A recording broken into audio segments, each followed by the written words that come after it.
The government is making billions off your pain at the pump, and they have been hoping you wouldn't notice. Right now, as you watch this, Canadian families are cutting back on groceries, skipping trips, and stressing about whether they can afford to fill their tanks. Gas hit $1.70 per liter in Ontario, over $2 in British Columbia. And every single time someone pulls into a gas station and swipes their card, something is happening behind the scenes that most Canadians have no idea about. Ottawa is collecting a $9 billion windfall, quietly, automatically.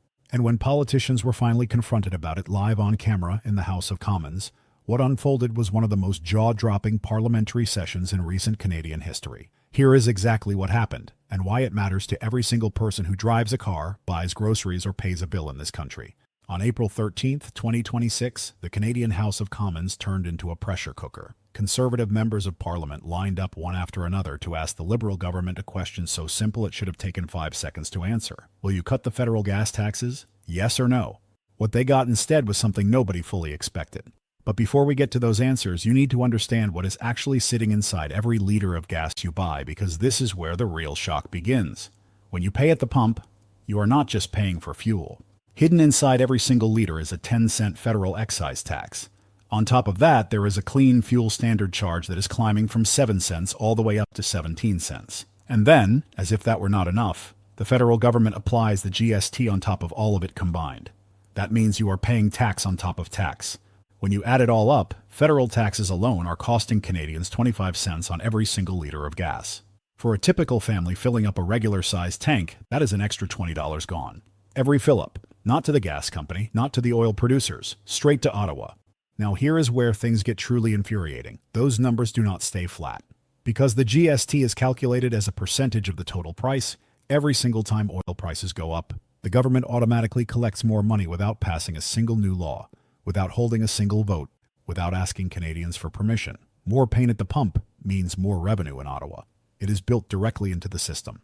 And oil prices have gone up, dramatically. Conservative MPs presented a devastating calculation on the floor of Parliament. For every $10 increase in the price of oil, the federal government collects $2 billion more in tax revenue. The total windfall from the current surge in oil prices, up to $9 billion. Money the Liberals never budgeted for. Money that was never planned. Money that materialized because Canadians are suffering at the pump. Conservatives called it exactly what it looks like. A generational windfall collected on the backs of working families.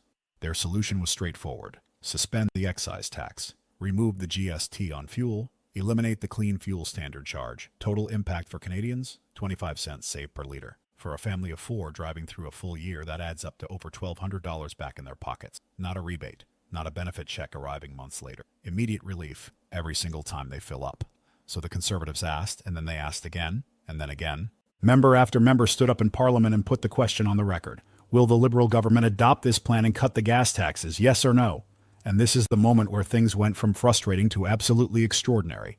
The finance minister stood up and talked about dental care. A different minister mentioned the Canada Child Benefit. Another brought up the grocery rebate. Someone referenced the 22 million Canadians who received an income tax cut. Minister after minister took the floor and delivered polished, rehearsed responses about affordability programs, social investments, and the geopolitical situation in the Middle East. Not one of them said yes. Not one of them gave a timeline.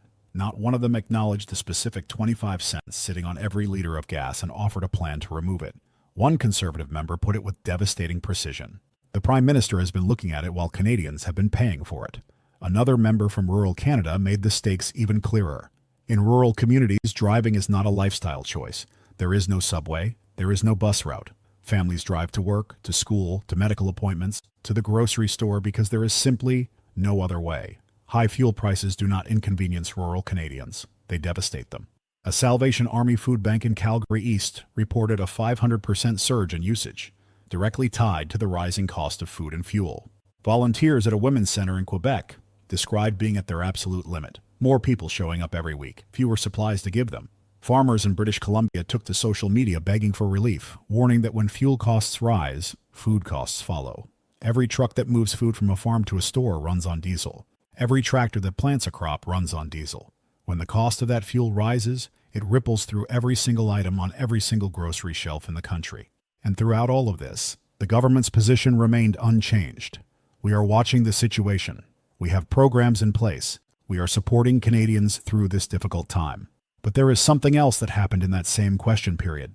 something that was unfolding simultaneously and maybe even more explosive than the gas tax debate. Because buried inside the chaos of that session was a conflict of interest allegation that involves $90 billion of taxpayer money, a crown corporation with the power to remove people from their homes, and a finance minister with personal ties running directly into the heart of it. Here is what you need to know. The Canadian government is building a high-speed rail line connecting Quebec City and Toronto. The project is managed by a crown corporation called Alto. The budget? $90 billion. That is not a typo. $90 billion of public money flowing into a single infrastructure project. Now here is where it gets deeply uncomfortable. The finance minister tabled a piece of legislation called Bill C-15. It is a budget implementation bill, the kind of law that normally handles financial housekeeping after a federal budget. But buried inside this budget bill were special provisions giving Alto the legal power to expropriate land along the planned rail route, including in a community called Terrebonne, where residents are currently facing the possibility of being forced out of their homes. Opposition members raised the obvious question. What does a budget bill have to do with expropriating citizens from their land? Why would the finance minister insert these provisions into his own budget legislation? And then they revealed the detail that made the entire chamber go quiet.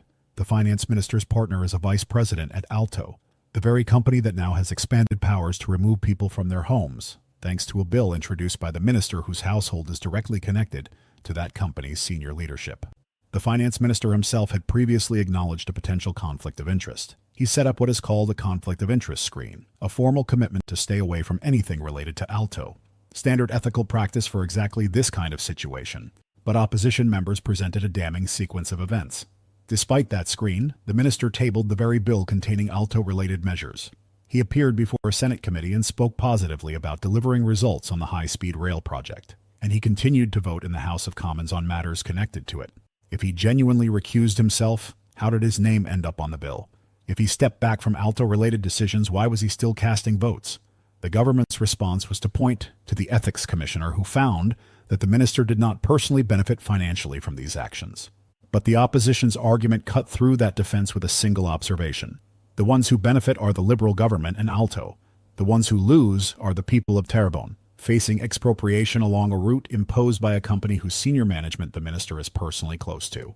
The government House leader insisted that everything was done according to the strictest ethics rules in the Western world, that the high-speed rail project is a generational dream for 40 million Canadians, that the train will be built, the mobility landscape will be transformed, and history will judge the project favorably.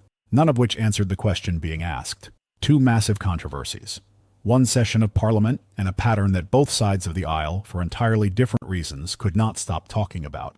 The Conservatives see a government that has stopped working for the people paying the taxes and started working for the revenue those taxes generate. A government comfortable watching Canadians struggle because those struggles are filling the federal treasury. The Liberals see a party offering simple solutions to complex global problems, ignoring the long-term investments in dental care, child benefits, and clean infrastructure that they believe will define Canada's future.